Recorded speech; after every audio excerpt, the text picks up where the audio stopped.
Did previous generations have it easier than us? Now, I always kind of thought they did to a point, because as we know, the cost of living now is insane. You know, it's the most expensive time I think we've ever lived in. And in the 80s, 90s, if people wanted to get a mortgage, it was normally 3 to 4 times your annual salary. But when I started doing some research and thinking about the past, the times when I grew up, I realised maybe that's not the case. Because although the initial cost of buying a house may have been cheaper, the interest rates in the 80s and 90s were quite high, and that could obviously put a big financial strain on people. Bearing in mind the minimum wage in the UK didn't come out until the 1st of April 1999. When I left school in 1995 and I started working a year later, you know, I was on absolute appalling money. Employers could pay what they want. Workers' rights weren't as good. You could get fired from a job for being the wrong sexuality. You know, racism was rife. There was a lot more discrimination.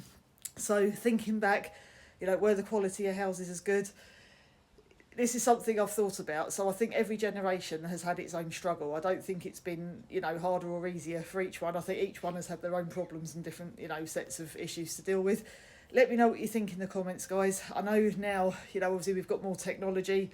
And I suppose maybe, you know, years ago, if you applied for a job, you know, you had to go to a job centre or you'd have to go round to actually, you know, companies and speak to people. Now you can do it online. Has made things a little bit easier. But I actually preferred doing it the other way. I actually preferred going into places and seeing what the manager was like and actually communicating with people that way. Guys, let me know what you think in the comments. Do you think life is easier or harder, or do you think we've got it better now? I would like to hear from you.